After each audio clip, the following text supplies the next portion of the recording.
Hello, hello.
Hello, hello, hello, and welcome to Comrades in Farms with the Farmacy Network.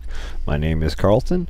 I'm a new host and radio show here on the Truth Frequency Radio Network, and my show is dedicated to farming and gardening and regenerative agriculture and all sorts of topics that relate to that.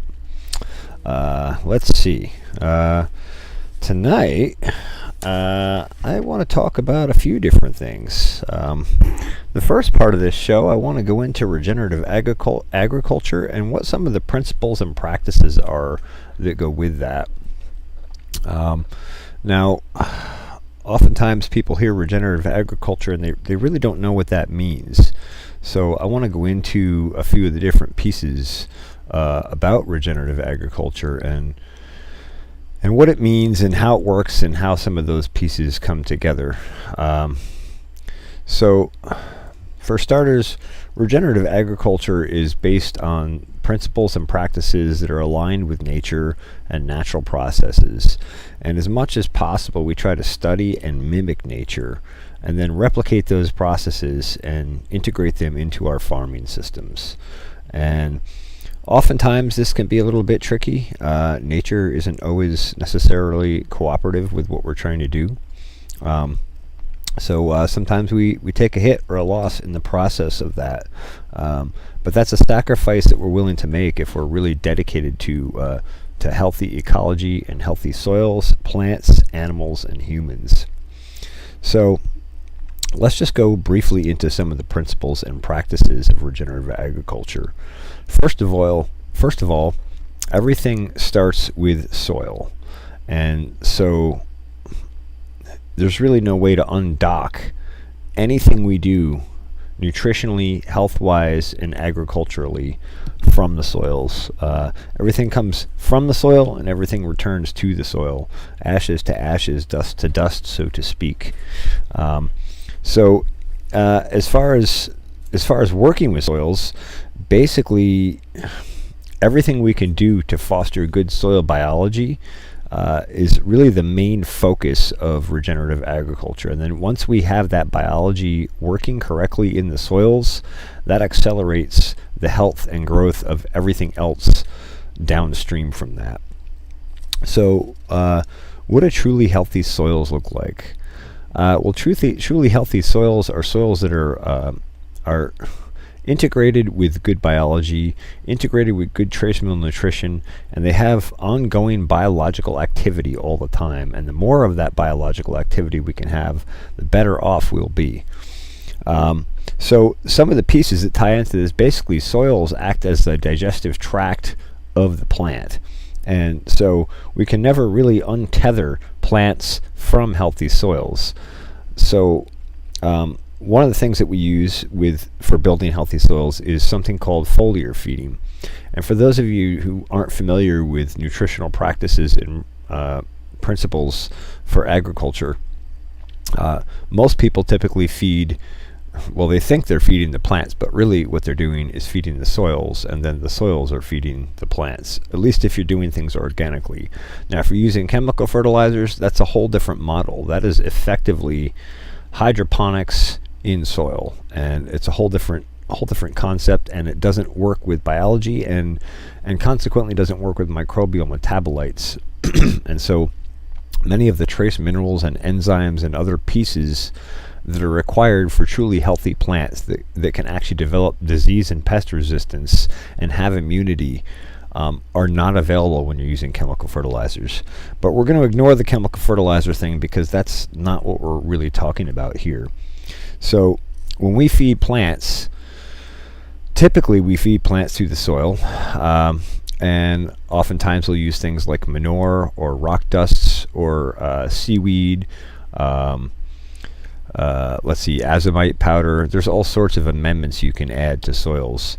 But what you're really trying to do is balance out that profile of nutrition in the soil into sort of, you could kind of look at it as like an equalizer, whereas you want to set the equalizer on your stereo set so that you hear each sound on the right level, so that the treble isn't too loud, the bass isn't too loud, so it blends nicely, and what you end up hearing is a nice wide spectrum of sounds. We kind of want that same effect as far as feeding plants. So feeding soils through amendments in soils is a really great way to help build those soils up. And like I said, we can use manures, we can use rock dusts, there's all sorts of things we can use. Inoculants are another excellent thing to add to that list, and that's not just it's not just bacteria, it's bacteria and fungi, and there's a whole bunch of other biological entities, for lack of a better way to say it, that work within the soil. Some are nematodes, some are good, some are bad, and the idea is that if you have really robust, healthy communities within your soil, then those communities regulate and keep in check what we see as the bad bacteria and fungi, and they sort of balance each other out. And so we see that in other ecosystems as well. When populations are good, there's a balance there, and so you can have a certain amount of bad bacteria or fungi, or what you consider to be bad bacteria or fungi, and they're really just there to do their job in the ecosystem. And if our ecosystem is healthy, then they don't have much of a job to do, which would be breaking down and taking things out of the system that aren't healthy. And so that equates, so that comes back to like soils and plants being synonymous with each other. Truly healthy plants come from truly healthy soils, and plants that aren't truly healthy will tend to be attacked by disease and pests. And if plants are being attacked by diseases and pests, those plants are being attacked because they're not healthy. So what do we do to correct that? Well, we can take soil samples and figure out exactly what the ratios are in our soils, and we can make amendments to our soils to correct those deficiencies, and that's always a good base practice to work with. Soil can be a really complex thing, and boy, it's a really complex science, but in simple terms, we can adjust what's missing in the soil through amendments and fix deficiencies. Now, in addition to that, we have another tool in our toolbox for working with soils, and that is foliar feeding. Now, I talk about foliar feeding quite a bit. It's not really a new technology. It's been in use for a long time, but the use has been typically fairly limited, and so and typically most people, when they think of spraying something on a crop, they're thinking of herbicides, pesticides, chemicals, that kind of thing. But that's not necessarily the only thing you can spray on a crop. You can actually spray nutritional supplements onto crops and have tremendous effect on that crop's health in a very short period of time. And even further, those foliar feeds, for a very small amount of material, a much smaller amount of material than you would need to put onto the soil to get the same effect, you can have tremendous gains. And another advantage that you get with that, number one, let me just say this, you're targeting increasing photosynthesis. That's really what all this comes down to. And so if we can get all that nutritional spectrum that I was talking about before to fit the profile that the plant needs and accelerate photosynthesis, then that plant can generate that much more energy. And when plants have extra energy, they send that extra energy down to the soil in the form of exudates. Exudates are basically very complex sugars and plant compounds and microbial metabolites that the plant produces. And the plant will put those back into the soil through its root system, and that will feed the microbiology in the soil, and that will accelerate the rate at which that microbiology releases trace mineral nutrition from the soil and makes it available back to the plants again.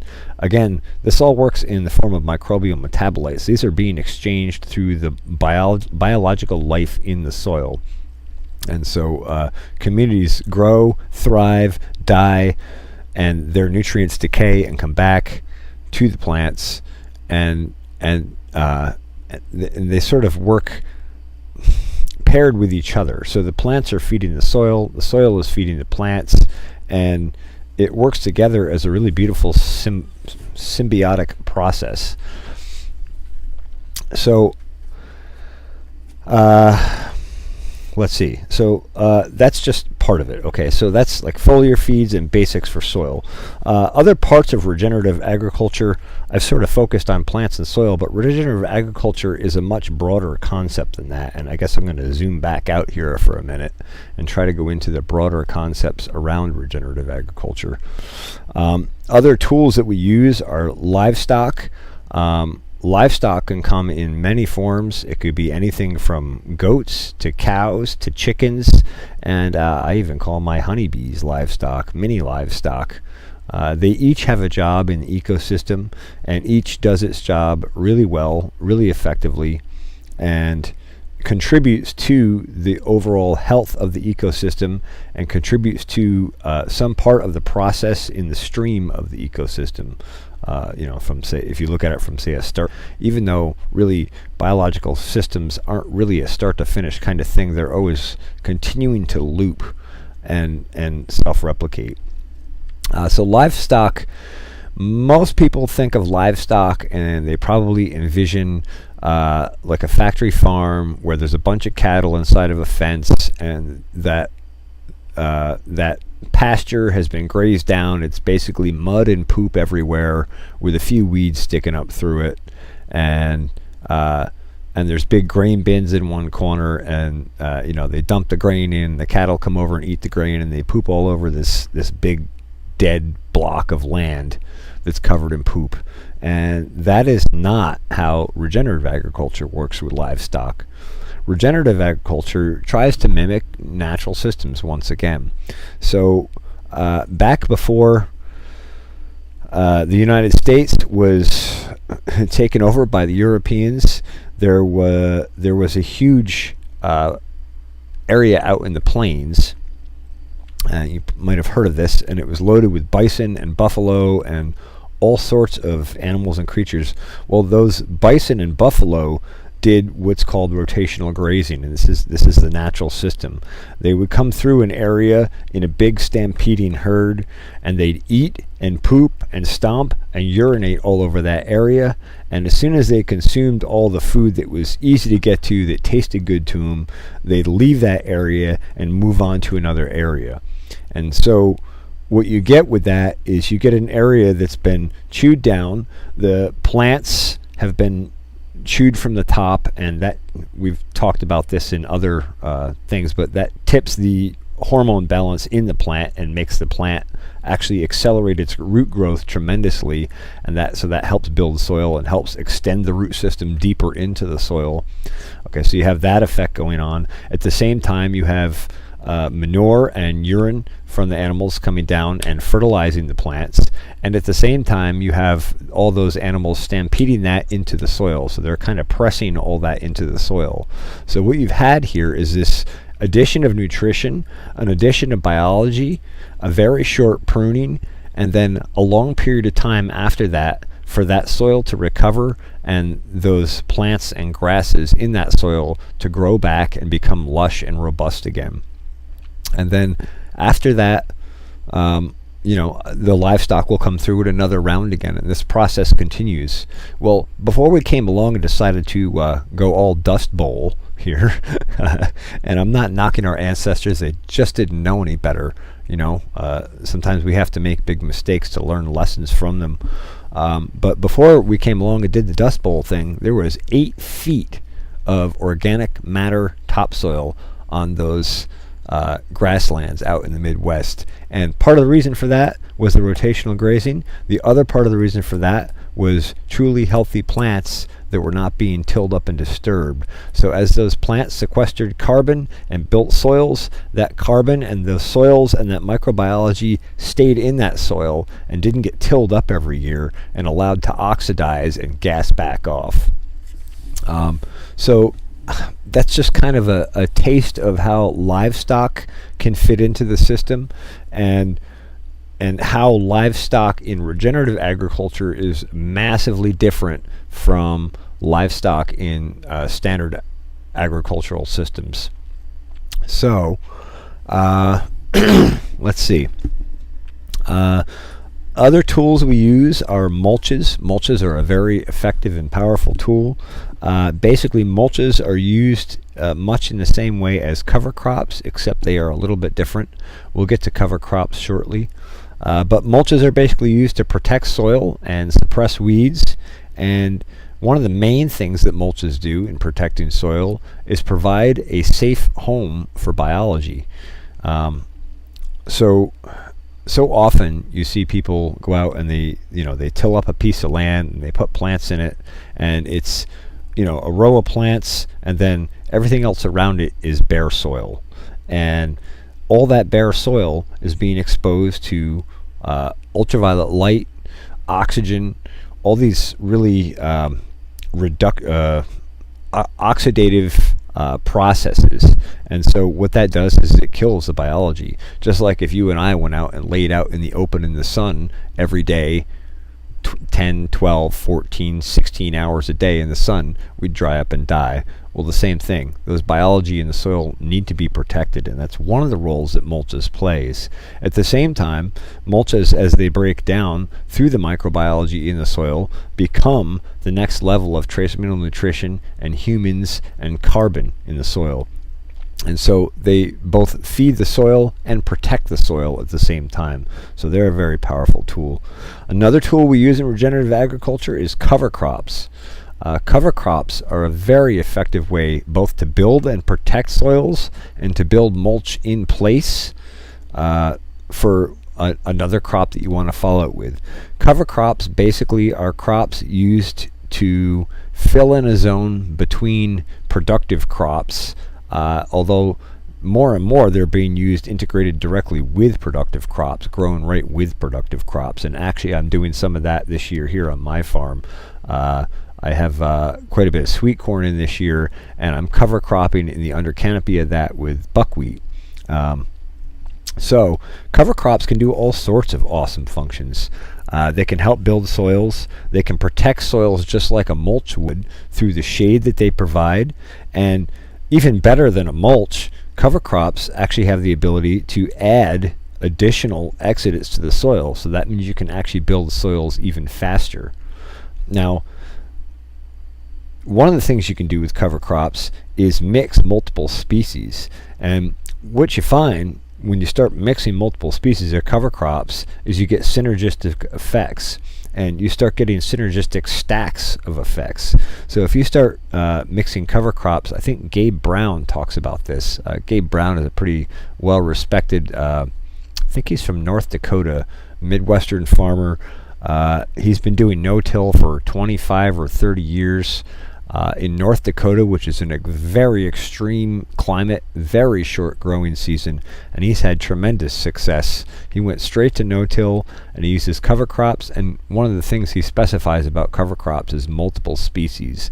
At least 3 species is preferred, more if you can do it. I think one of the cover crop talks I heard him talking about, he was using 9 species, and the results were just astounding.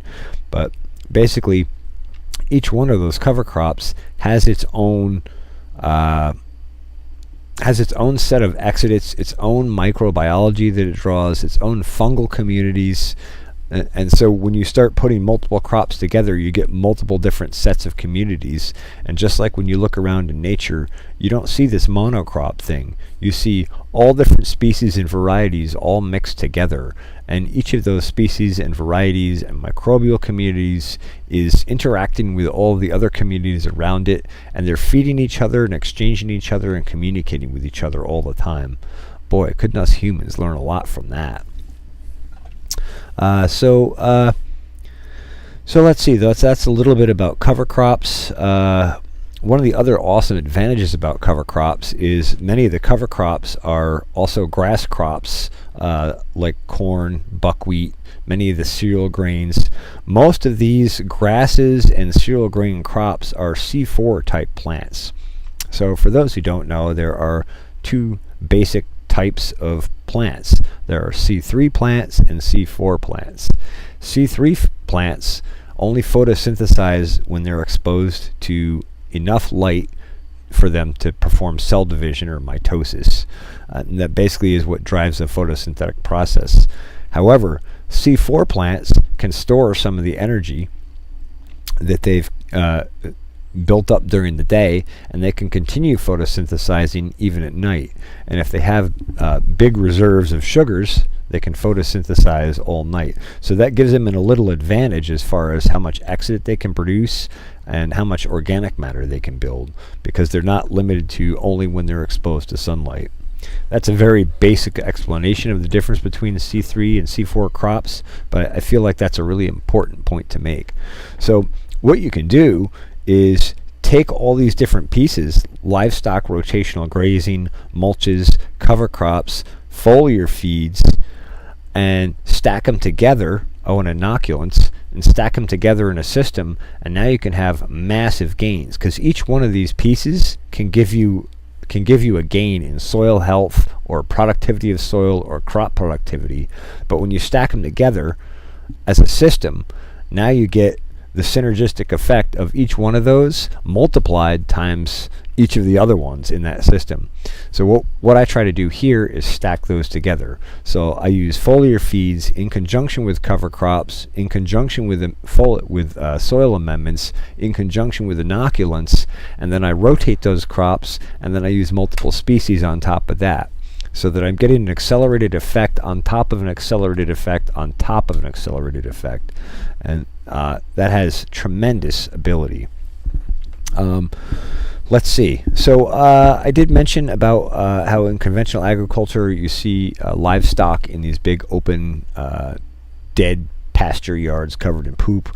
That ties back into something I wanted to talk about relating to regenerative agriculture, because animals in a farming system, animals in nature should be happy and healthy, and animals in any farming system should be happy and healthy. Every creature, from my perspective, every creature has the right to be happy and enjoy the life that it lives here. And even if we're raising it as a livestock with the intent to eat it later on, we have a responsibility to that animal to respect its life and to make sure that it lives a happy and healthy life while it's here. Now, we may harvest that animal later on and have a steak out of that cow, but while it's here, it doesn't have to be a cow, but while it's here, it should be living happily and healthy. And so that's another thing that ties into regenerative agriculture. And part of that is that livestock rotational grazing. We like to keep animals in systems in our farming systems that mimic nature. And so those animals are designed to live in a certain way in nature. And if we can mimic that system and put them into a farming system and keep their happiness and their health and still harvest food from them, then we've done them a great service and we've done ourselves a great service. At the end of the day, if you're raising sick plants and sick animals and eating them, guess who's going to be sick? Yeah, you too. You're going to be sick too. You don't want to be sick. You don't want your animals sick. So those are a few of the pieces, and that's just a kind of a basic rundown on regenerative agriculture. And so I hope that this helps people who maybe don't understand regenerative agriculture have a little better picture excuse me, have a little better picture of what regenerative agriculture is and why it works the way it does and why it's a better system. So I don't know. I hope you find this interesting or whatever. I just want to see if anyone has any questions here before we go over to the break here shortly. I think we've got about 2 minutes left before the break. So if anyone has a question or a comment they want to make about it, either in the TFR chat or in the YouTube chat, by all means, go ahead and ask your question or make your comment. And while you ponder that, I think what I want to go into next, in the next segment of Comrades in Farms, is amateur radio, if people have interest in that. I have not gone into much depth on that in previous YouTube streams, and I certainly haven't done it here on TFR yet. And it sort of ties into regenerative agriculture and farming in its own way. Amateur radio is one of the last few communication methods that is open and free, and it's a really cool, powerful tool to have, and it's a great way to connect communities. We have a really awesome community here in the Hudson Valley with our amateur radio club. So anyways, I think I'm going to go over to that in the next segment. I think I've kind of covered a little bit about regenerative agriculture. But if anyone has any questions, don't be afraid to ask a question. And oh,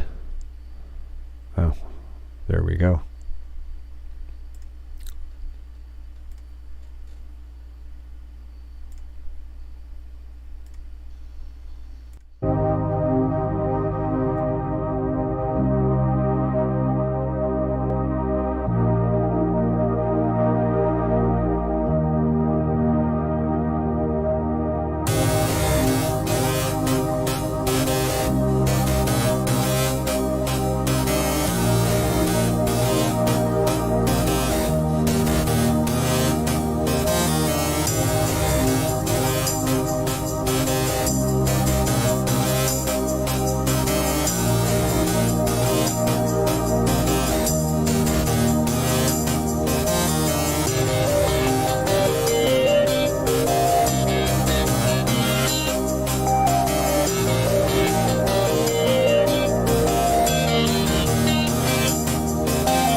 right, welcome back from the break. Welcome back to TFR Live. This is the show Comrades and Farms with Carlton Moore from the Farmacy Seeds Network. I think the next we're going to talk about amateur radio a little bit. So amateur radio might not seem like something that ties into farming at all, but boy, I've made an awful lot of farmer friends via amateur radio. So I guess what I'll do is go into what is amateur radio a little bit, because so often people don't know what it is. So let's start with that. Amateur radio is basically it's basically kind of like CB, except that there's a lot more to it, and you have to have a federal license to use the amateur radio frequencies, and you have to have some working knowledge of radio equipment. So there are clubs all over the country, all over the world actually, and amateur radio operators all over the world. And so basically we use radio equipment, and a lot of it we either build ourselves or we build antennas ourselves or whatever. And we talk to other amateur radio people around the planet. So I guess we'll go into frequencies a little bit for starters. Amateur radio has multiple different spectrums, but there are three basic spectrums in amateur radio. There is HF, VHF, and UHF. HF stands for high frequency, and that's anything in the 10 to 30 megahertz range. These frequencies typically bounce. They will bounce off the ionosphere and skip back to Earth, and so we take advantage of that to communicate over great distances. Oftentimes they'll usually only bounce once, but sometimes you can get them to bounce 3 or 4 times. And when conditions are right, when atmospheric conditions are right and solar conditions are right, you can talk to people all around the planet. Speaking of that, solar conditions are a huge factor in radio propagation. You may be familiar with the term coronal mass ejection. And I know this is usually something that people talk about regarding space and science, and people are always worried about CMEs wiping out the grid, as we say. But the sun has tremendous effect on the magnetosphere of the Earth, and because it affects the magnetosphere, it affects the ionosphere. For those who don't know, the ionosphere is a layer of charged particles off the surface of the Earth. I think it's in the 20 to 40 mile range. Don't quote me on that. It's been a while since I studied that very closely. But there are 4 basic layers, A, B, C, and D, and depending on which layer is charged, the propagation or the distance that a radio signal will skip can change based on that, because some layers are closer to the Earth than others. So if the layer is further out, obviously that allows the signal to travel further, and it changes the angle that the signal bounces back. So that's the HF band in a nutshell. Obviously it's way more complex than that. Frequency does affect the angle and the rate at which a radio wave will bounce back. So we use different frequencies to take advantage of different times of the day and different atmospheric conditions to communicate around the world, and that provides us a range of communication frequencies that are pretty reliable, plus or minus due to conditions, but they're pretty reliable for certain different ranges of communication. So that's the HF band. The next band we're going to talk about is VHF. That's very high frequency. And let's see, that runs in I think that runs from, well, they go back and forth because it runs from, technically it's from 30 to 400 megahertz, I believe. Don't quote me on that, but around that range. And then above that we go into UHF, or ultra high frequency. The VHF range typically does not skip and doesn't bounce off ionosphere, so it basically ends up being line of sight. So that has some advantages and some disadvantages. The advantage being that line of sight means that now you don't have all sorts of other signals coming in that can interfere with your signal, as long as you're in line of sight or within range of the other radio station you're communicating with. There's not all sorts of other signals coming in from around the planet that can interfere with that communication. The downside is if you have a mountain in the way, now you need a way to go around that mountain. And we have solutions for that as well. Our amateur radio club has a couple of different repeaters. Repeaters basically are amateur radio transceivers, both transmitter and a receiver, and they're controlled automatically by remote. And what they do is they pick up a signal from one of our radios and they retransmit it on another frequency. And typically we put repeaters on top of mountains and towers and that kind of stuff. So what we do is we use those to extend the range that the radio is capable of communicating. So for example, here in the Hudson Valley, I have the Overlook Mountain Amateur Radio Club. Is a radio club that I'm a member of, and they're located in Ulster County, New York. And we have a repeater located in Woodstock, New York.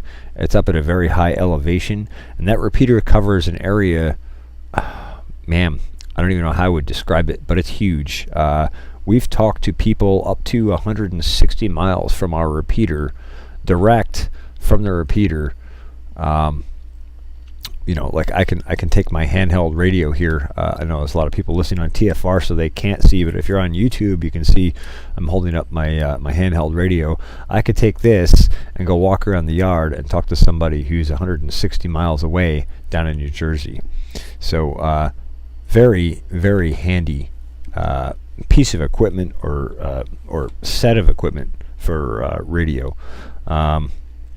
So there's that, and then there's UHF. UHF is also used for similar modes of communication, but it has some other advantages where VHF has a little bit of trouble getting through atmospheric conditions. UHF, because it's an even shorter wavelength, has a tendency to go through a little better. So for example, oftentimes people contact the International Space Station via amateur radio, and that is a really cool thing. And maybe what I'll try and do, I have a friend who's really into satellite work, and maybe I'll see if I can get together with him and do a demonstration or an example of that. So using UHF and VHF, we're able to communicate with the International Space Station. I think we usually receive on the 2-meter band and transmit on the UHF band, because we're able to build a smaller antenna for that. And to contact the International Space Station, because it's so high above the ground and because it's moving at such a high speed, you have to have a very focused directional antenna. And so that's part of why we use those frequencies for that. And also, when you build directional antennas, they're based on the wavelength of the frequency that you're working with. And so all of the pieces of that antenna have to be proportional in order to work in conjunction with each other to get an effective radio signal and to send that radio signal in a particular direction.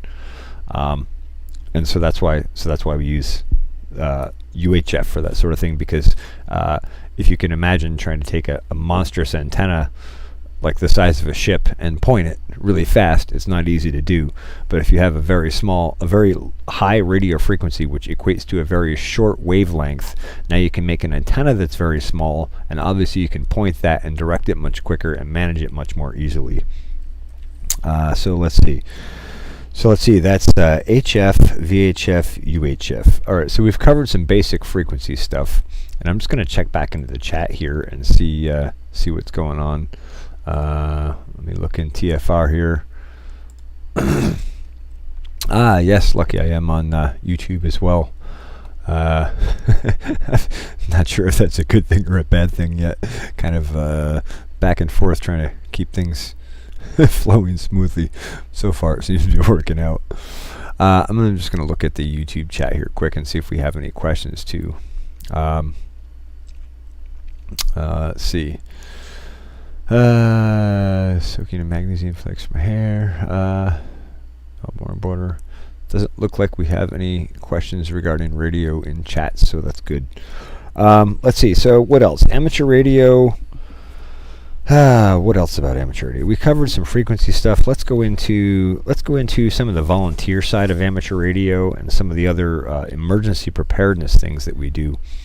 Our club, and actually clubs all over the United States, and I'm sure they do this all over the world as well, but I don't know if clubs in other countries have amateur radio field day. But here in the United States, we have what's called amateur radio field day. We actually have two of those. We have a summer field day and a winter field day. But the big to do is a summer field day, and that happens in the end of June.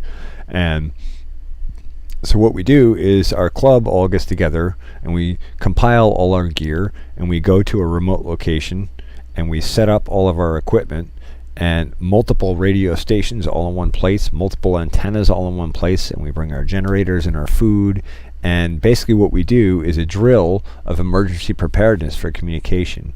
And so field day is a 24-hour event.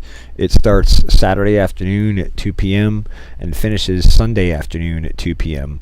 And during that 24-hour period, we make as many contacts as we can on as many modes and as many frequencies as we can. And basically what it is it ends up being a contest. Who can make the most contacts? And so each club submits all of its contact information, and that goes to the ARRL, which is the American Radio Relay League, for those who don't know. And the ARRL compiles all that data and determines who made the most contacts, and they rank out the clubs based on how many contacts they make. I personally am not a big contester person, but amateur radio contesting is a huge thing, and there are some people who are really into it, and they're really good at it. And there's contests that go on all year long, all different versions, all over the planet. But field day is really a big one, and it's sort of, like I said, it's sort of emergency drill as well. You know, can we get all of our equipment together and be ready for a disaster? And so that's an excellent exercise and drill for that. And it's a great opportunity for our amateur radio club to get together as a community and to kind of share and enjoy each other, enjoy the camaraderie. And we also grill food, and we make an event out of it. We make it fun.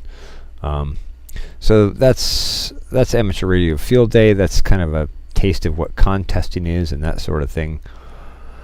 What else?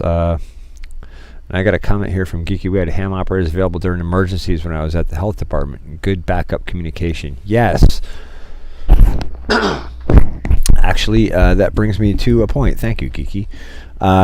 So one of the other functions that amateur radio operators do is emergency preparedness and emergency communications.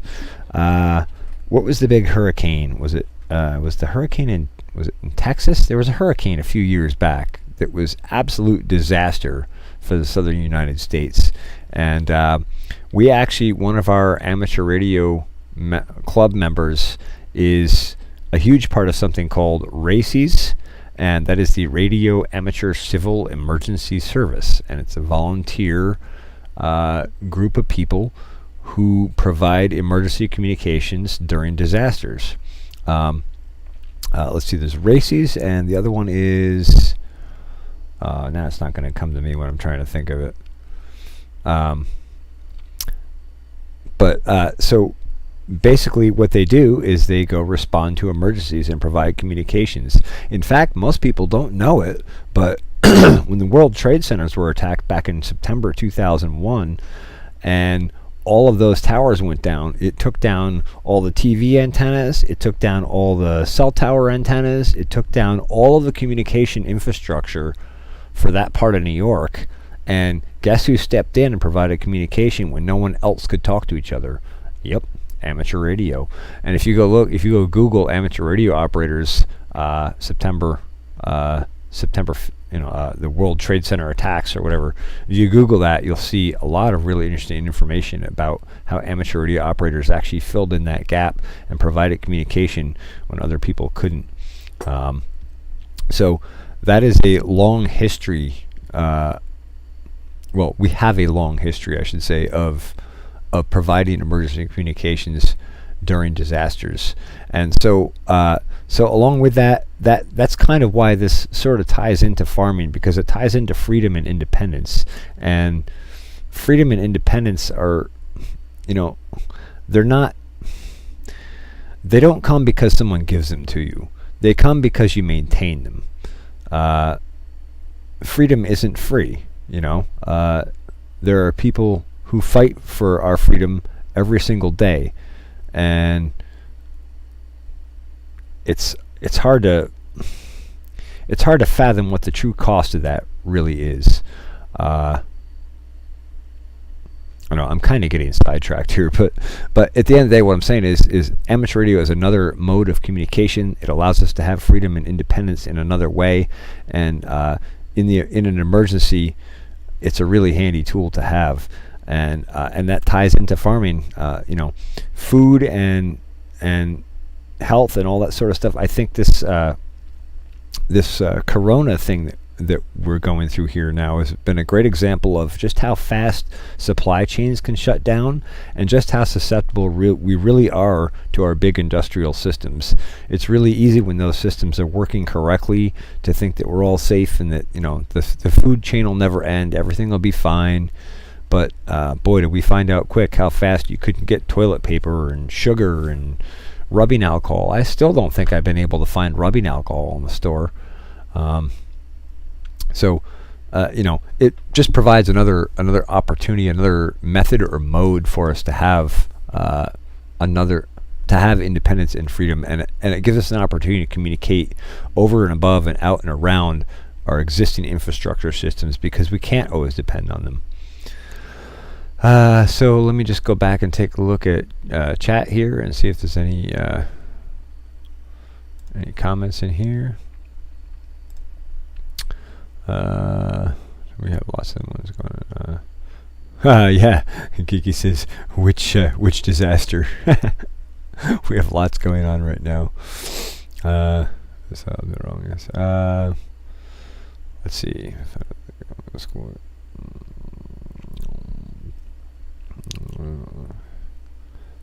Doesn't look like we have any questions here in the chat. Let's see. I've talked about frequencies. I've talked about different bandwidths, emergency communication. I'm trying to think what else, because amateur radio is such a deep topic. I guess I should talk about all the different modes of communications in amateur radio. A lot of people think, they hear amateur radio and they think, oh, that's that old Morse code stuff. And it's like, well, that's one mode. And actually Morse code was the original digital mode. And that came even before the modem. But there's other methods. One we use is voice, obviously. There's Morse code. There are digital modes. There's actually hundreds of different digital modes. Basically, you can connect a computer to a radio with what's called a packet controller, which basically is a modem for a radio. And you can actually send digital data, pictures, text, images, video, all sorts of stuff over the radio. That's a pretty fascinating thing. We also have video modes. You can actually transmit live video and audio, which I know in this day and age seems kind of silly because we do so much of this over the internet. You're watching me over an internet stream right now, but that's been out for a long time, way before YouTube and all this sort of stuff came along. What else? So there's also something called SSTV, or slow scan TV. That's basically, it's really more like sending a picture every 30 seconds or so. But it's an interesting mode, and that can be done over HF radio, so you can send a picture around the world for very little power without the internet. That is kind of a cool concept. What else? Let's see. There's packet radio. That's usually done on there's two modes of that. There's a HF mode of that, which runs about 300 baud, and there's a VHF mode of that, which runs about 1200 baud. In fact, when I was a teenager, my friend Matt was going to school up in Nashua, New Hampshire, as a pilot, and the only way we were able to communicate was through amateur radio. Matt would go and climb a building or a mountain or something like that with his radio, and I would go and climb the closest hill near my parents' house and then climb a tree, and we would talk through the Mount Greylock repeater up on Greylock Mountain in Massachusetts. Another method we used was the packet radio, and we were actually able to send digital, basically emails back and forth over the radio through a node network here in the Northeast, which was actually it was an amateur radio packet network, and it basically worked a lot like the internet works, except that it was over radio. That was pretty cool. What else? Trying to think. Does anyone have any questions about amateur radio stuff? I know there's. I know I've seen a couple of comments here on the YouTube chat. People sounded like they were interested in this, in the radio stuff. So, if that leaves anyone with any questions, please, by all means, in the chat, go ahead and ask me a question about it. I'd be glad to fill you in on more information or respond to your questions.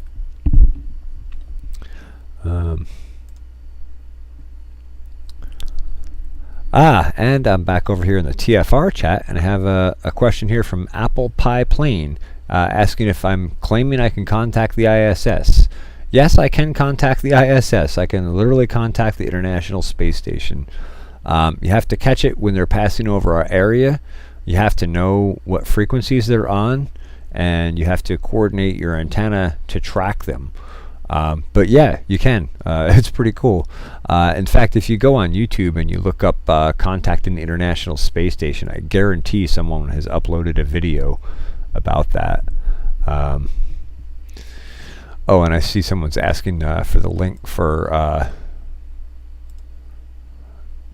my YouTube channel here, so I'll just drop that in the TFR chat here in just a second. If you'll just give me a second here. Here you go. There you go.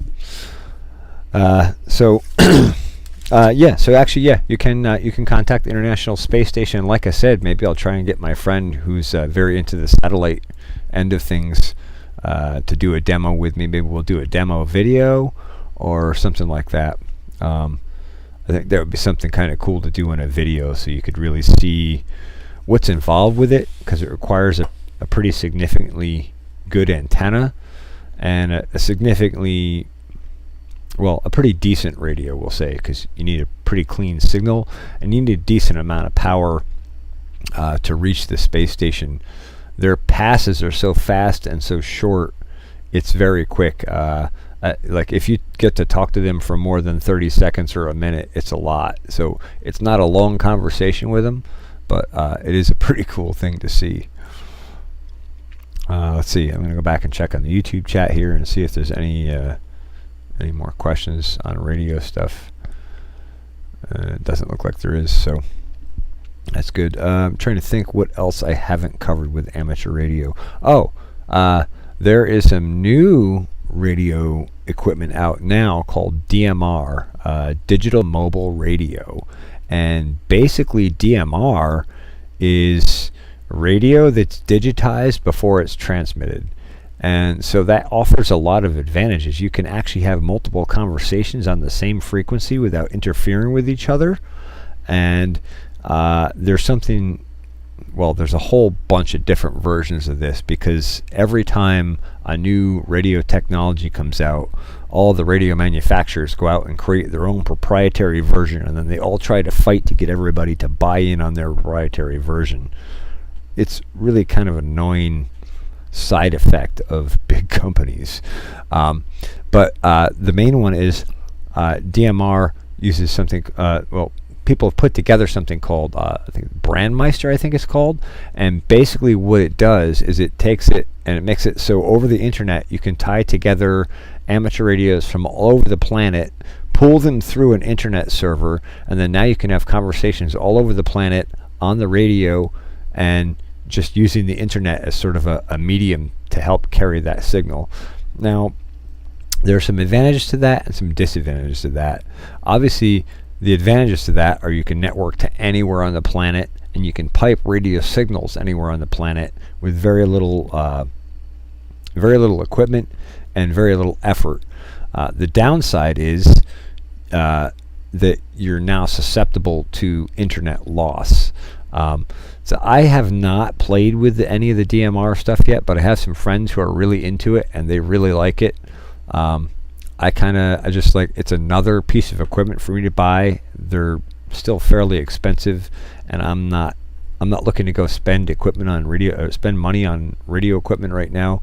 I barely have time to even get on the amateur radio these days, so I'm not pursuing that at the time. But it's pretty cool thing.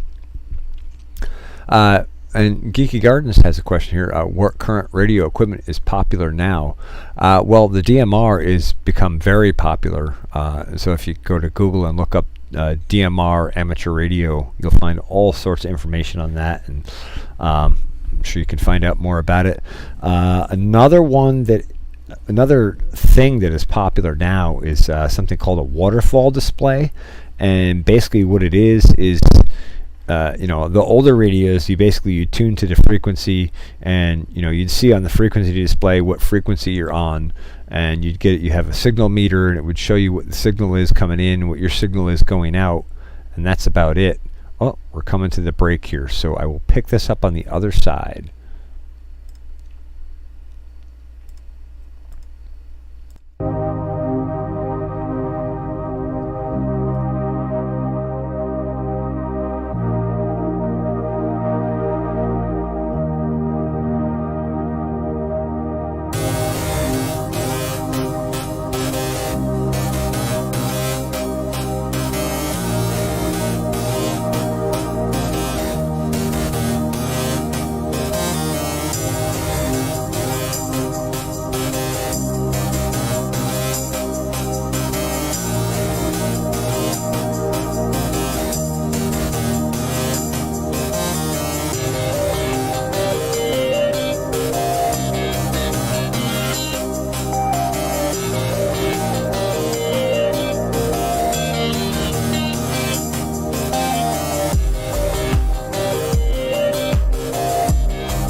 All right, welcome back to Comrades and Farms on TFR Live. Before the break, we were talking about amateur radio and some of the different pieces of amateur radio and some of the different details about that. So I was just going from Geeky Gardens here over on the YouTube stream, asking what current radio equipment is popular now. And I was talking about the DMR radio, or digital mobile radio. It's a very interesting and deep and complex topic. But I don't want to dive into that too awfully deep because I'm not super familiar with it. I certainly understand it, but boy, there's a lot to it. And then one of the other things I was talking about is the new technology that's out radio-wise. It's basically, I was explaining how older radios had, the old dial. The real old radios had the old manual dial that you would just spin the dial and that would do your tuning. The more modern radios, starting in like the 70s or so, and then rolling on up through the 90s, all had the nice digital display, and they gave you the frequency you're on and all sorts of other information. Well, the new evolution of radios that's out now has something called a waterfall display. And what it is basically is it takes a visual picture of the entire band, the entire spectrum of the band that you're in, and it gives you a picture of all the activity that's going on that band in real time all the time. And that is a really handy tool to have. I have a few friends that have some more modern radios like that, and it's really nice, especially if you're doing contests or you're looking for contacts, or if you're trying to make contacts. You can see where people are talking on the band, so you know that if someone's on that frequency, obviously you can't go to that frequency and just start talking because someone's already occupying it. And it also makes it easy to find where the activity is on the band. If you're in a contest or something like that, you want to know where somebody's at a glance. You can see across that entire spectrum. If you want to check this out, you can go to websdr.org, and you can there's a whole list of SDR radios all over the planet, all different frequencies, and you can actually try out sort of the dumbed down version of this. The good radios with the waterfall displays are very expensive. They run anywhere between, I think they start around $1,500 and they go on up over 10,000. There are some really expensive radios, and there are some amateur radio guys that have probably $1 million or more tied up in their equipment. As one guy I've talked to down in Florida has I think it's 350-foot towers, and he literally has an entire actual radio station and equipment on his property. There are some really huge setups, but there are also some very small setups. My equipment here is pretty small and pretty humble compared to that, but regardless, I'm able to talk to people all over the planet. My HF antenna went down a few years back with a combination of weather and my own doing and a friend of mine's contribution. And I haven't gotten it back up, but I will be getting it back up in the fall, I think. And we'll do some amateur radio. Maybe I'll do some example contacts or something like that for one of my shows. Would be a fun thing to share with people. So I don't know, let me just go back to the TFR chat here and see if there's any other questions in here. Doesn't look like it. And I don't see any questions here over in the YouTube chat. So I guess we'll move on to my next topic for tonight, which is technology for farm management. This just feels like such a deep dive. Technology for farm management is a very fast evolving field right now. Some of the bigger agricultural conglomerates are using robots at scale now to maintain a lot of their crop fields. There's a lot of really interesting automated technology coming out with that.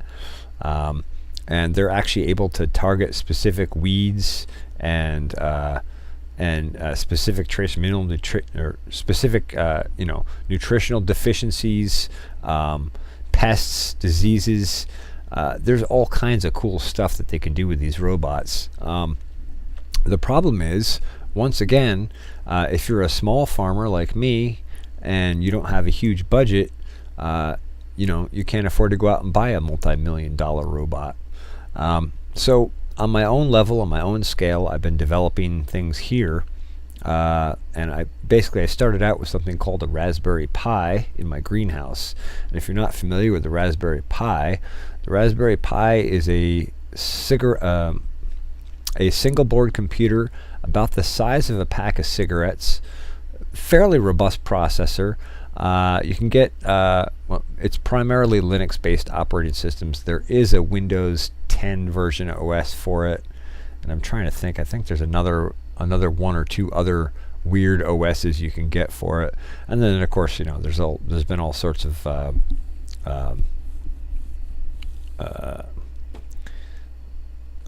new operating systems put out by all different people, because people always play with this technology. So I've been using it to regulate and control temperatures in my greenhouse and manage my thermal mass system and monitor my stove. And actually, if you're watching the YouTube stream, just by coincidence, one of my thermal mass charts just came up in the screen there. So I'm able to collect all that data to a database and monitor it remotely on my computer inside here, and that way I always know what's going on in my greenhouse. And if it gets too hot, the vents open. If it gets too cold, the thermal mass transfers heat and all that sort of stuff. So that's pretty cool technology. But we are evolving in a direction where technology becomes more and more integrated, and I think one of the things that we're going to be able to do in the next 10 or 15 years as robotics technology evolves is we'll be able to develop and integrate small-scale robotics technology for homesteads and small farms. Again, right now, like I said, the economics of it is cost prohibitive to do it on a small scale. But I think that's going to change, and I actually want to be a part of that evolution, because I think if we can combine regenerative agricultural practices and permaculture practices and that ecologically sound-minded stuff with technology to enhance that stuff, I think we can make even more tremendous gains in rebuilding our farm systems, regenerating our soils, and ultimately regenerating the health of the people eating from those soils. And I have a comment here from YTFP Chris saying most commercial automation is no more complicated than an Arduino and over-engineering. And yes, for sure, Chris. A friend of mine, Aaron, is a double E, and he actually works for the MTA right now. But I've seen him do many projects. He also has his own computer business, and I've seen him do many projects for people where they wanted custom stuff built, and he basically would take an Arduino or a Raspberry Pi and custom build it to do stuff that commercial equipment that was ridiculously expensive could do, but he could do it for way cheaper because Aaron's really good at hacking hardware and at writing his own code, and he really understands those technologies on a very very detailed level, I guess I would say. Farm automation. So some of the technologies that are coming out, in addition to automation on the farm, on the ground, are some pretty cool drone technologies. One of those technologies is using infrared photography, thermal photography, to determine what plant health is and determine what's going on in soils and different parts of fields. And then a lot of the big agricultural tractors actually track yield, and they track field plots. They track all this tremendous amount of information, and it all gets taken back into a mapping system. And a lot of these more higher end systems, actually the tractor will drive itself through the field. It's pretty cool, and man, it's really efficient, and it's capable of basically responding to how the crop productivity is if you run into like weeds or a low productivity section. It'll let you know that, and it'll log it in the map. Just all kinds of really interesting technology coming out along those lines right now. Yeah, and then that YTFP says same for assistive technology, hugely overpriced. And Geeky Gardens says, I'll happily over-engineer whatever you want, Chris, but my eyes won't let me do fine soldering anymore.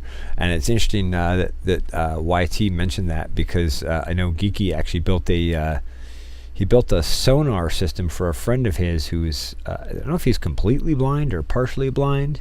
Maybe you could correct me on that, Geeky.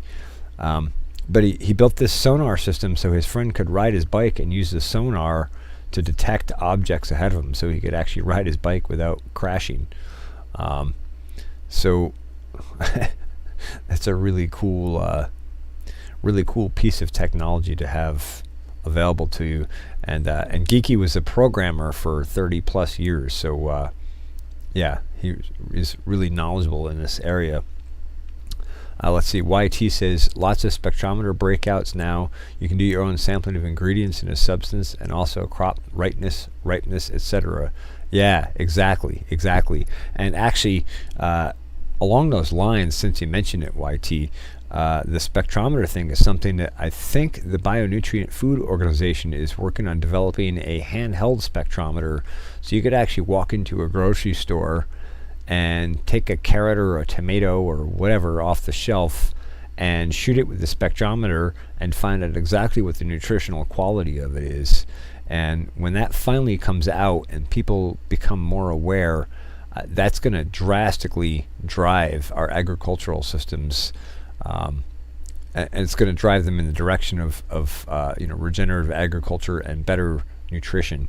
Right now, most of the agricultural systems they're really focused on yield, and they're not focused on quality. So they're really just focused on quantity. And while having lots of food is great, having lots of food that doesn't do you any good isn't all that great. One of my friends on YouTube here, I'm going to try and get him on as a guest. He sounded agreeable to it, and I just haven't gotten around to chasing down guests for the show yet here. But one of my friends on YouTube is Grow the Farm Up is his YouTube channel, and he's a seed breeder. I think he does a lot of organic corn, but he's an organic seed breeder out in Nebraska. And go check his channel out if you want to hear about the difference between quality and quantity, and what some of the benefits are. It's really amazing what the difference is. So I have a comment here from Geeky Gardens. I did a blind buddy sonar system for our friend going blind for about $25 using Arduino. And yeah, that's what I was talking about, the blind buddy system. And didn't you do that so he could, for his bike? Is that right, Geeky? And Bomber says, wow, Geeky, that was thoughtful of you. Your friend is blessed to have you in his life. Game changer. And yeah, I'd agree with that. Yeah, I thought that was pretty cool, and I was also kind of surprised. I think if I couldn't see, even with the sonar system, I'd be afraid to ride a bike. Even with the way to detect stuff, I'd just be so afraid of running into a post or really hurting myself. But I guess like so many people who have physical disabilities, you adapt and overcome. And that's just still blows my mind that how well some people adapt and overcome to their disabilities. Let's see. We were talking about technology. Oh yeah, so they're using drones, to detect what the health of the field is. And one of the things that I want to start doing with that is figure out a way to use spectral analysis with a drone and a mapping system, and basically be able to add layers to a map, so you can basically kind of track the progress of the health of any field or any point in the field. And as that technology evolves, we're getting closer and closer to that. A lot of people might not know, I used to work for a civil engineer, and he was a civil engineer and land surveyor. So a lot of the work that I did was using mapping software and GIS systems, geographical information systems, to create really highly accurate, detailed maps, both for location and elevation. Some of the stuff we did was like we did a lot of topographic mapping, where we would go out and, like, say somebody wanted to build a house in a particular spot and they needed to have a septic system and a well put in, and they wanted the house set at a certain elevation and all that kind of stuff. We'd go out and we'd tie into their survey data on their land, and we'd shoot topographic data into basically a huge database, and we'd import that into a map, and then we'd design their land based on that actual geographical data, and then we go back out in the field with that same equipment and stake out exact locations for things and exact elevations for things, so we could go out and set out exactly how where a well should be, where a septic should be, so that they would meet minimum distance requirements from each other and minimum elevation requirements from each other. Well, some of the cool things that I got to be a part of during that process was using GPS, total station data, as well as we use something called aerial photography. Everybody kind of knows about that, but this was aerial topography. And what we would do is we'd go out and we'd shoot what's called control. We basically use GPS systems and total station equipment to develop a controlled data set, and then we'd stake out the area that we wanted to do topographic data on, and we would actually hire a company to come in, and they'd fly over and they'd shoot that all in high definition photography, and then they'd take our control data and they'd mix that with their photography data, and they could provide 2-foot topographic mapping for the entire property based on photographic imagery and our control data. That was pretty cool. That saved us an awful lot of time. One job I remember we did out in Ankrum was about 30 acres. And so for those who don't know about shooting topographic data, it takes a long time to get that data. Basically what you do is you establish a baseline, and then you go out with the staff and you shoot all these different point shots. So everywhere the slope changes, you have to take a shot, because that tells you location and elevation. And so you're basically trying to paint an accurate picture of the slope and the slope change across terrain. So like, say to shoot like an acre area takes about 1,500 to 3,000 shots depending on the area you're shooting, and it takes pretty much a 10 or 12 hour day to shoot all that topographic data in. So for each acre you're looking at like, say, a 10-hour day at $150 an hour. So that adds up really quick. And so when we were able to use the aerial photography, those guys would come in, they'd charge like, I think it was like $20,000 or $30,000 to do a 30-acre chunk. But it only took them a couple of minutes to fly it, a couple of hours start to finish on the flight, and then time to process and crunch the data. But it saved us 30 days in the field basically. Excuse me. Shooting topographic data.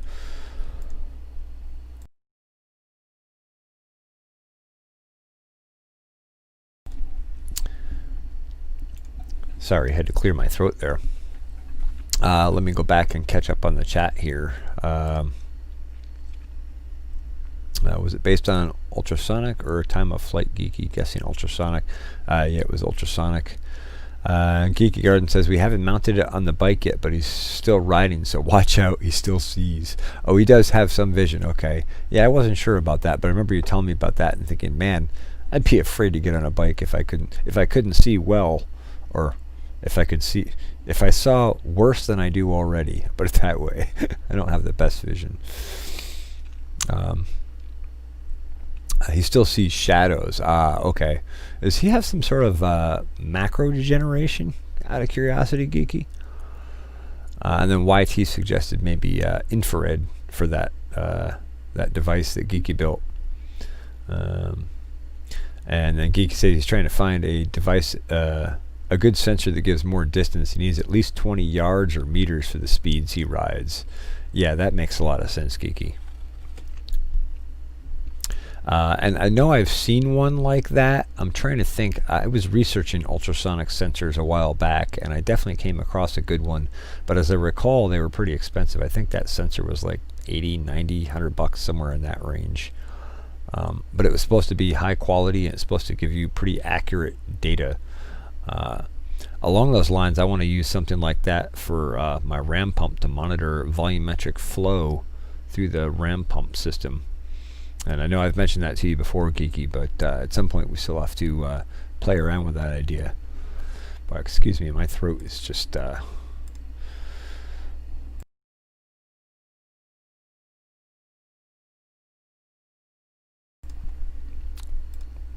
Sorry, I've got a bit of a frog in my throat here. Not used to talking for 2 hours straight. I'm usually listening, not talking.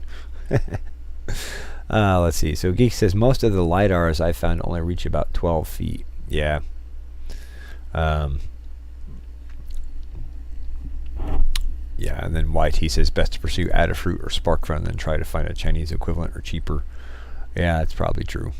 I'm going to check back in over here on the chat for TFR. Doesn't look like there's any questions or comments in there. And let's see, I was talking about technology, mapping, all that kind of stuff. Well, I think I've kind of exhausted that topic, and I think people are kind of aware of what technology is out there. But I just thought I would, kind of bring that up as like that's something that's evolving very quickly. And if you haven't seen it yet, I'll see if I can go back and throw a link on this later on, because I don't have the link readily available to me. But there's an excellent talk at the Northeastern Organic Farmers Association Soil Nutrition Conference. I think it was 2018. It was a talk from John Kempf of Advancing Eco-Agriculture, and he talked about the future of agriculture 2050. If you have not heard that talk, regardless of whether you have interest in agriculture or not, you should really go check it out, because it's an interesting perspective on how fast the world around us is changing and how fast that's going to affect us. And John talked about everything from where things are going scale-wise in agriculture, where they're going nutritionally, the distribution system and how that works, and he even touches on universal basic income and something similar to Uber for produce delivery for farms.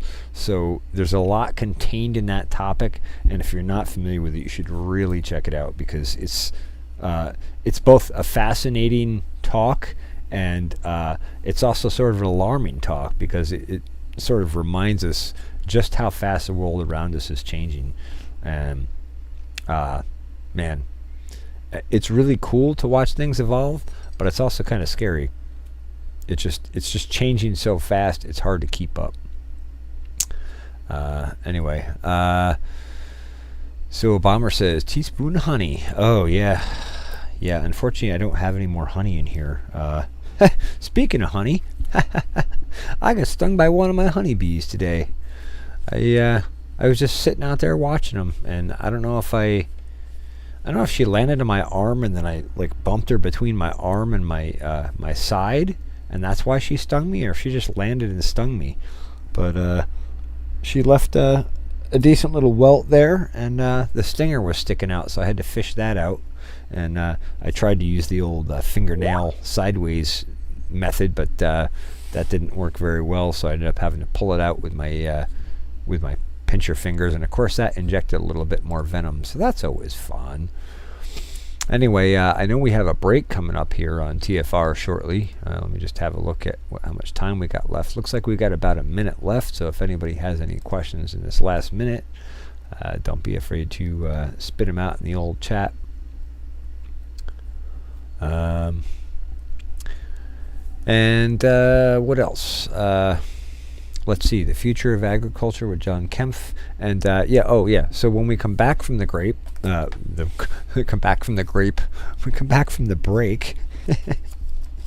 got grapes on the head. I want to talk a little bit. I'm actually going to go into a little bit more about regenerative agriculture, but I'm going to go into some of John Kempf's stuff, And I think I hear the music coming on here. Yeah, there it is. So we're going to go to the break, and I'll see you on the other side.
Comrades and Farms with Carlton Moore. And tonight we've talked about all sorts of stuff, but our next topic is regenerative agriculture, and we're going to go back to regenerative agriculture. I talked about some broad concepts before, but I really want to illustrate some of the finer pieces of it because it's such a complex and broad topic. It's often hard to illustrate for people how these pieces tie together and what it really means. So what I'm going to do is I'm going to pull a few blogs from Mr. John Kemp from Advancing Eco Agriculture, And I'm going to read them to you as sort of a way to illustrate so you can a little better understand how regenerative agriculture works and why it works the way it does, and some of the scientific pieces that go behind it. So the first one is a blog from John Kemp from July 11th, 2016. It's the value of high-quality forages. Under most conditions, a cow will only eat for 8 to 9 hours a day and take 55 to 60 bites per minute. With these constraints on the amount of material that can be consumed per day, the quality of the feed being offered becomes fundamentally important to the amount of milk or meat a given animal can produce. When pasture, hay, or baleage is rough in texture, low in protein and digestible carbohydrates, and deficient in mineral content, a cow literally cannot eat enough to meet her daily needs. When looking at a stand of forage, there's more to consider than simply color and potential yield. Heavy tonnage and a dark green leaves do not necessarily mean that the crop is healthy and will make quality feed. High nitrate and potassium levels can push yield and color in alfalfa, but the resulting hay is often out of balance and will tend to be refused at the feed bunk. To get a complete picture of the quality of a particular forage, other factors like sugars, mineral levels, protein, and fat content must be considered. Because mineral deficiencies are the root cause of many animal health problems, it is still necessary to use supplemental minerals to make up for what is currently missing in the feedstocks in the ration. But the most cost-effective, long-term strategy is to improve the mineral content of the forages that make up the majority of what the animals eat. On many farms, the calcium content, as reported on feed tests, even in calcium-loving crops like alfalfa and clovers, can hover around 0.75%. Raising this level by only 0.25% can mean that there will be almost 1.5 times more available calcium in the diet.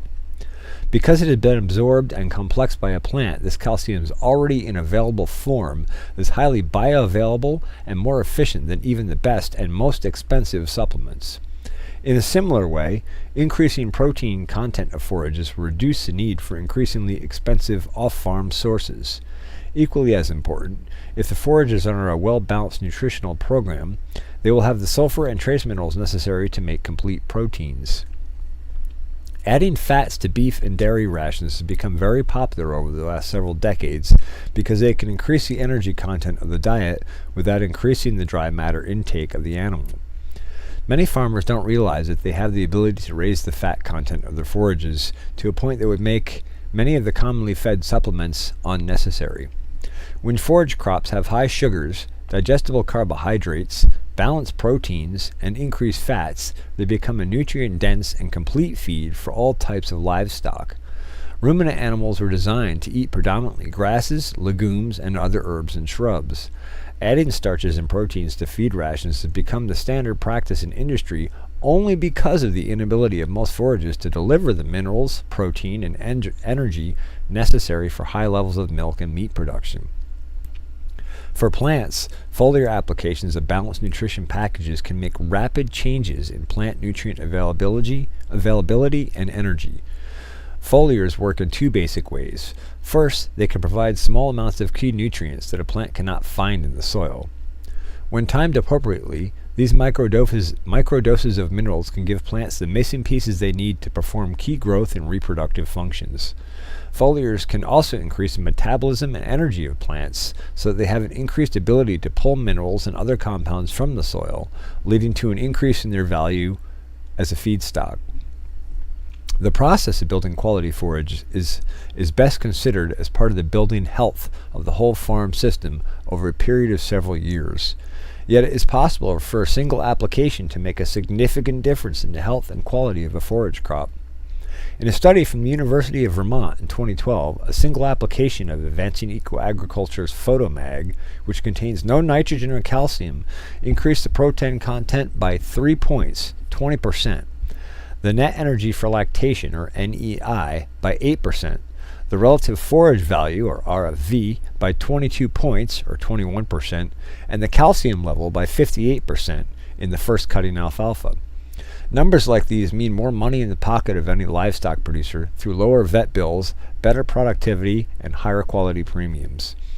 In most areas, there will be at least 2 or 3 cuttings of hay or trips through the pasture left this year. Ample time to begin to make the changes in soil fertility and plant health that will mean better quality pastures in this late summer and fall, and better hay into the barn next winter. So that's just one blog from John Kempf on high quality forages, and I think that kind of helps paint a little bit better picture about how trace mineral nutrition affects plant health and how that equates to animal health. And obviously, if it equates to animal health, it equates to our health if we're eating those animals or plants. And you can see just one application of a targeted foliar feed made a tremendous difference in the health and quality of the animals eating those plants. So that's one example. And I definitely want to tap into this as well. I'm going to pull a few articles from John Kemp's blog. If you're interested in more about this, you can always go to the Advancing Eco Agriculture website. That is www.advancingecoag.com. And that's where these articles are. They're under John Kemp's blog. So the next one, one sec.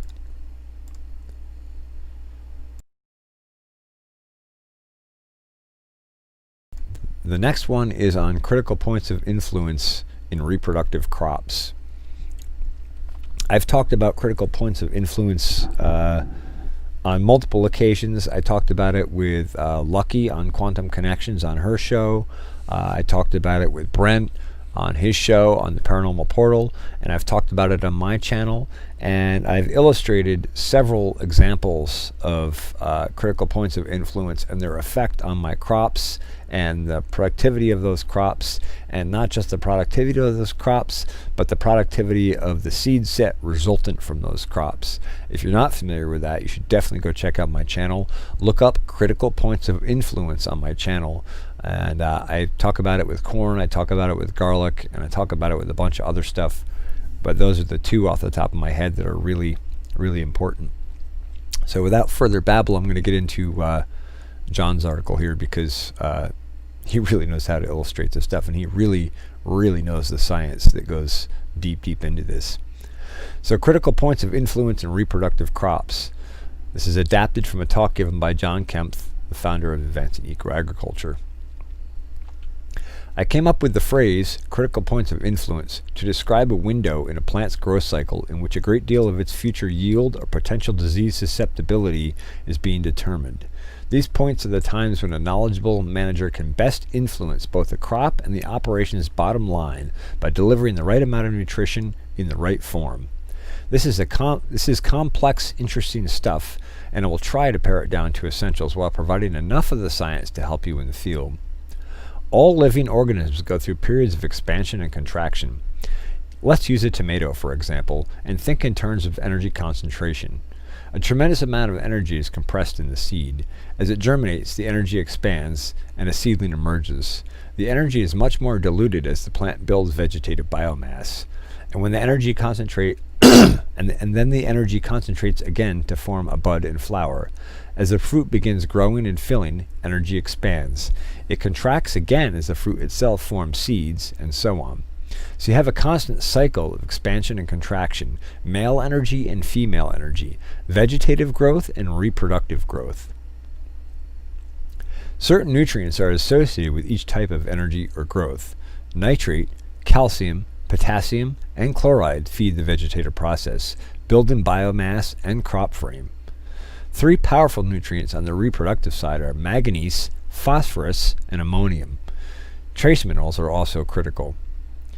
It may be useful to visualize the expansive, male or vegetative energy, and the compressed, female or reproductive energy as separate, twisting strands of one rope. Both strands are always present and are necessary for the integrity of the whole, but at any one time, one of the strands will be dominant, showing at the top of the rope.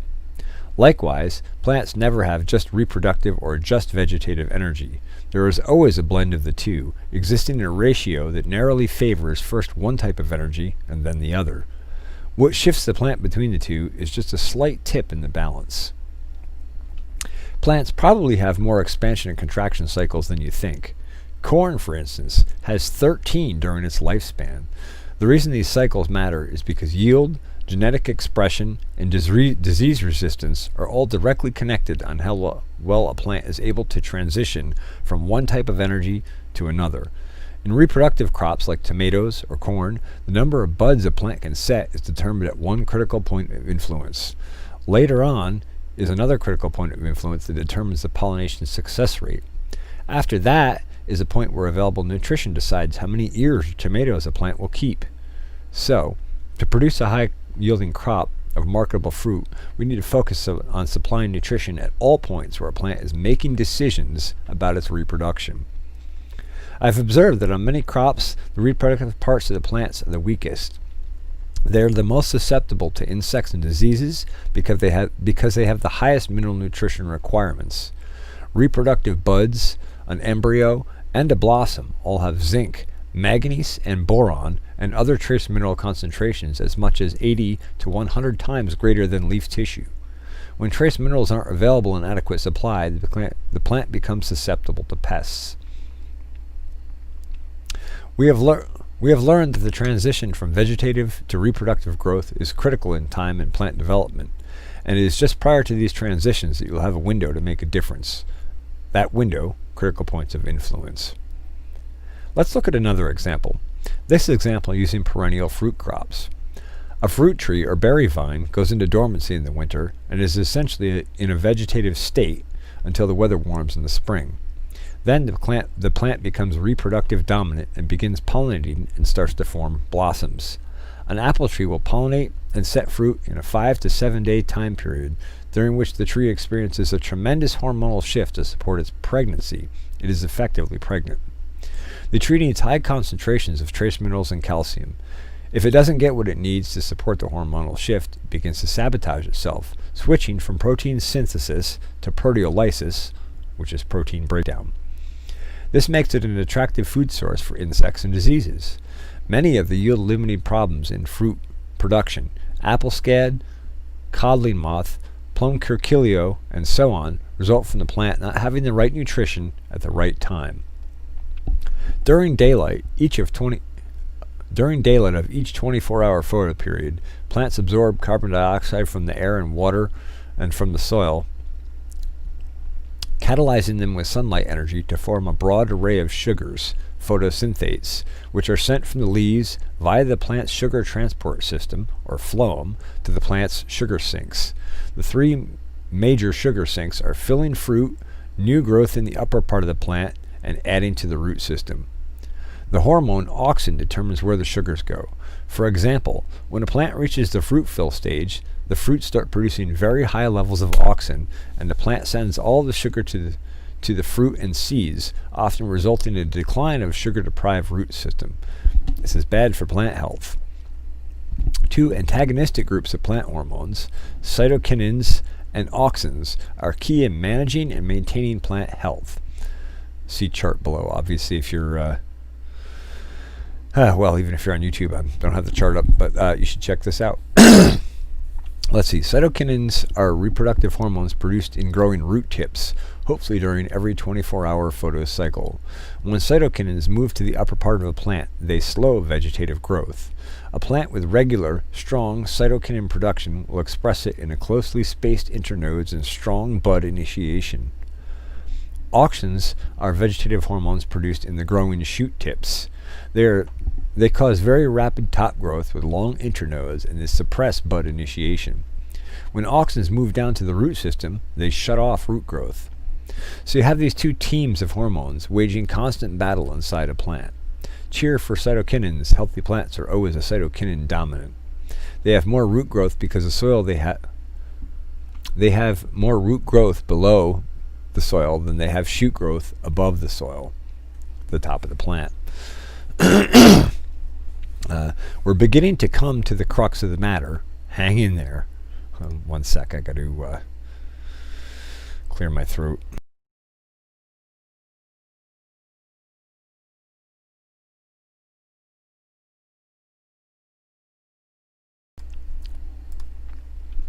All right. We're beginning to come to the crux of the matter. Hang in there. Calcium is the control switch on auxin production. On the day that your soil is not able to supply enough calcium through a plant's water and nutrient transport system, or xylem, auxin production will explode at the top of the plant, resulting in a burst of vegetative growth. We've seen this happen time and time again in commercial tomato production. About 8 weeks after the plants have been in the field, they will be 36 to 42 inches tall, with nice, tight canopies. They will size and fill the first several clusters of fruit when all of a sudden comes this rapid shoot of growth to the tops of the plants, triggered by seeds in the fruit, producing auxins, which summon the sugars from the leaves in the fruit. Now the plant's sugar supply is going to fill fruit and to top growth, with little left to supply energy to the root system. This slows down root growth, resulting in less cytokinin production, causing further disparity in the hormone balance in the plant. The root system starts going downhill, and the new top growth fails to get adequate nutrition from the soil. This is when we have our greatest level of disease susceptibility. And this is why you see blight show up when, when plants start, when tomatoes start to produce a lot of fruit. That's part of why you see that, because they can't fill all these nutritional requirements. Anyway, I'll read on. A daily supply of calcium is critical to a healthy plant, and it's not just in regulation of auxin.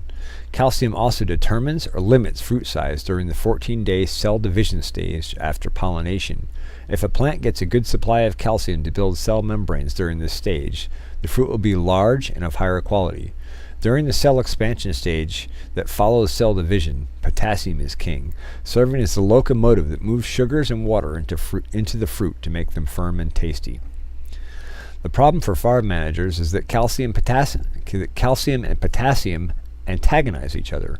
Applying potassium early in a plant's life cycle can prevent the plant's uptake of calcium.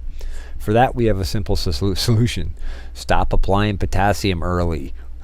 Wait until you are well into the fruit fill period. As for getting calcium to your crop on a daily basis throughout the growing season, if you rely on foliar feeding for delivery, you will be in trouble after the cell division stage. However, if you supply calcium to the root system and it moves up through the xylem to the upper part of the plant into the fruit, it will ratchet back the auxin production. You won't get rapid shoot growth from the top of the plant. You won't create disease susceptibility. Fruit will begin to grow larger sooner and will fill out more slowly, heavily, and consistently. You will have a marketable fruit of higher quality. I will tell you right now that this calcium nitrate is not a calcium fertilizer. Many growers we worked with have used calcium nitrate in irrigation systems and foliar sprays, and we have never seen a calcium response on plant sap analysis. So we need to use other very available forms of calcium in the drip system to make sure that we have really aggressive biology to supply calcium to the root every day. Boron improves calcium absorption in a crop and helps to get calcium to move into the fruit and into the upper part of the plant. We've experimented with growers using higher than normal concentrations of boron and calcium in the fruit fill stage, yielded much better fruit quality without rapid shoot growth. Another important element in achieving cytokinin dominance is cobalt, which positively impacts root tip growth. When we started incorporating cobalt into our products and programs, we saw almost immediate results in aggressive plant growth below the soil. The concept of critical points of influence and understanding nutrient interactions at these critical points is the foundation for producing both high levels of marketable yield and healthy plants that resist insects and diseases. So that's just kind of a short taste into critical points of influence and just how much of an effect that has. So I'm going to roll back and catch up on the chat here briefly, see if I see any questions in here.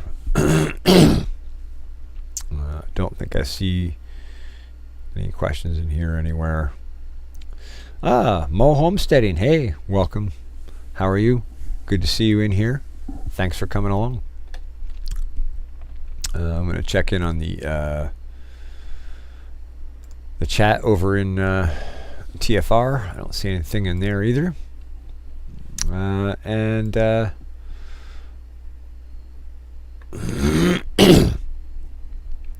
wanted to go into another article from John Kempf. I think we have time for... I think we can do this one. It's fairly short. So this one is Managing Nutritional Integrity, adapted from a talk given by John Kempf, founder of Advancing Eco Agriculture. Based on our work with crops for disease management and fruit quality, we know that nutritional integrity of plants is the foundation for producing extraordinary healthy crops. A tremendous body of research correlates specific diseases with specific nutritional balances. For instance, research studies have documented that powdery mildew in cucurbit crops is associated with manganese deficiency, and that apple scab is associated with the deficiency of cobalt. The research correlating many more different diseases with specific trace mineral deficiencies and other nutrient imbalances is available as well. In our work with farmers, we have been using soil analysis and dry matter-based tissue analysis to evaluate the nutritional integrity of crops and then make adjustments both during and between growing seasons to balance the nutritional profile. After doing that for a 6-year period, we were becoming increasingly frustrated with dry matter-based tissue analysis because we were unable to draw any correlations between the nutritional profiles in the tissue analysis and crop performance and yield. All research said that there was correlation, but we were not able to see the correlation in the laboratory data. 5 years ago, we started experimenting with plant sap analysis. We have now used this technology very intensely in agricultural management systems for the last 4 years. It has proven to be very sensitive, correlating perfectly to what we see happening in the field. In fact, it is so powerful that we can use plant sap analysis to view a plant's nutritional profile to predict disease or insect susceptibility. We have never been able to do that before. And not only do we have the capacity to predict problems based on nutrition, we also have the knowledge and information to prevent disease and insect problems from happening. To manage plant health and a plant's nutritional integrity, we need to be able to monitor it. You can only manage what you can measure. In a lot of production agriculture, there is a giant blind spot by not knowing what the nutritional integrity of our crops really is. Historically, the assumption has been to use soil analysis and the balance of minerals according to the soil test that will grow a very healthy crop. If the soil test is low in calcium, we add more calcium. If it's low in phosphorus, we add more phosphorus. And that is not incorrect, but it is incomplete. Growers don't care about balanced soil so that they get a perfectly balanced lab report. They care about growing a really healthy crop. That's what's important. The crop and the plant itself is the final report card. It's possible to have a perfectly balanced soil test and still have a crop that is extremely unhealthy. Mineral balance in the soil does not necessarily correlate with mineral balance in the plant. This is a blow to the belief that healthy soil produces healthy plants. In the soil profile, biology always trumps chemistry. You can have a perfectly balanced soil test from a chemistry perspective, but if you have a poor biology, your crop is not going to be healthy.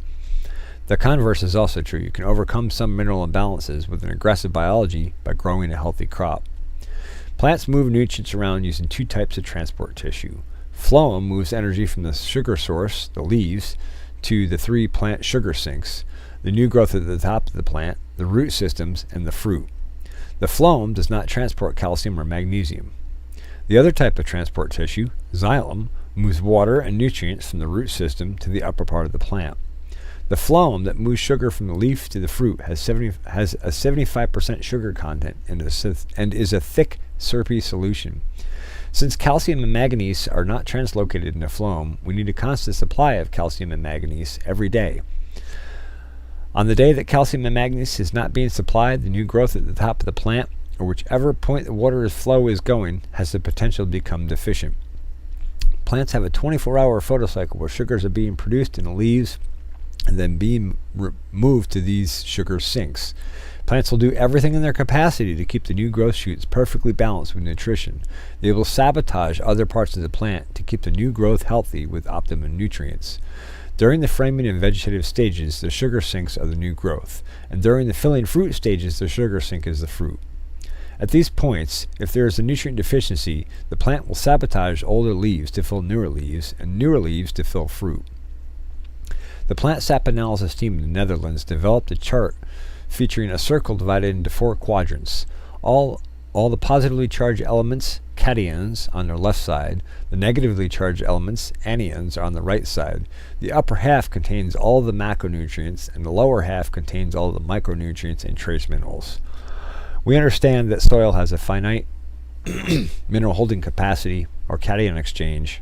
I think that's the end of the show, guys. So I'm sorry to cut this short, but maybe we'll pick it up next week. Thank you to everyone who listened on Truth Frequency Radio. Thanks for joining me on Comrades and Farms, and I hope I'll see you next week. If you're not familiar with my YouTube channel, come on over and check it out. It's the Farmacy Seeds Network.